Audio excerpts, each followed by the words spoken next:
from Old Virginny. Chapter 2 Johnny Chuck Receives Callers.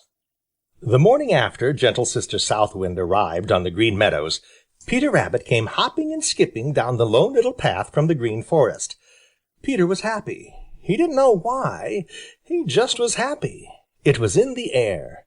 Everybody else seemed happy too. Peter had to stop every few minutes just to kick up his heels and try to jump over his own shadow. He had felt just that way ever since gentle Sister South Wind arrived. I simply have to kick and dance, I cannot help but gaily prance. Somehow I feel it in my toes whenever gentle South Wind blows. So sang Peter Rabbit as he hopped and skipped down the Lone Little Path. Suddenly he stopped right in the middle of the verse.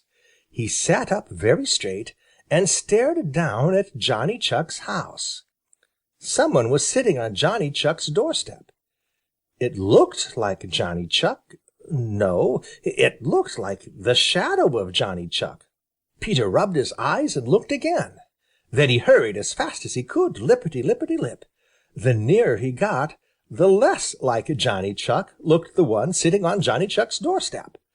Johnny Chuck had gone to sleep, round and fat and roly-poly, so fat he could hardly waddle.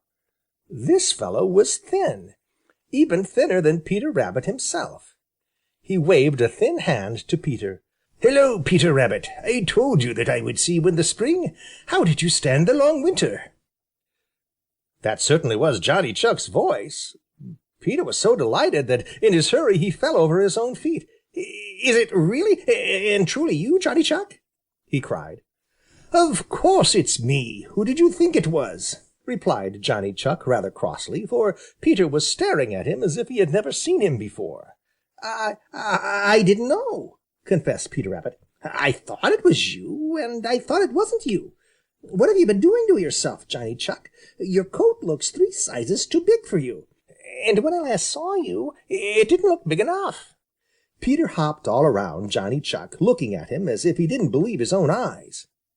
"Oh, Johnny's all right. He's just been living on his own fat," said another voice.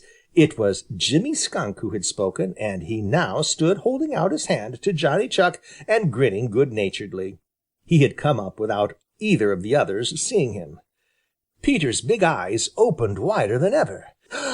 "Do you mean to say that he has been eating his own fat?" he gasped. Johnny Chuck and Jimmy Skunk both laughed. "No," said Jimmy Skunk, "he didn't eat it, but he lived on it just the same while he was asleep all winter.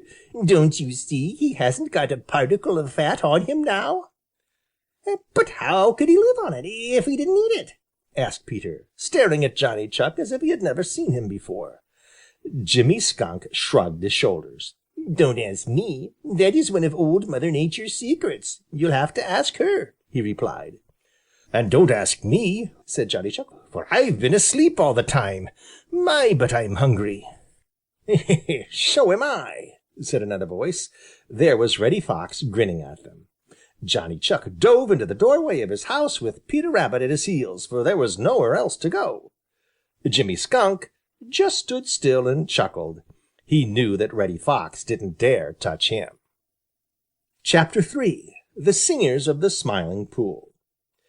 Mr. Spring was making everybody happy on the Green Meadows and in the Green Forest and around the Smiling Pool. With her gentle fingers she wakened one by one all the little sleepers who had spent the long winter dreaming of warm summer days and not knowing anything at all of the rough, blustering Brother North Wind or Jack Frost. As they wakened, many began to sing for joy, but the clearest, loudest singers of all lived in the Smiling Pool. It was a long time before Peter Rabbit and Johnny Chuck knew where they lived. Every night, just before going to bed, Johnny Chuck would sit on his doorstep just to listen. And as he listened, somehow he felt better and happier, and he always had pleasant dreams after listening to the sweet singers of the Smiling Pool. Even after he had curled himself up for the night deep down in his snug bedroom, he could hear those sweet voices, and whenever he waked up in the night he would hear them. Spring, spring, spring, spring, beautiful, beautiful, beautiful spring, so gentle, so loving, so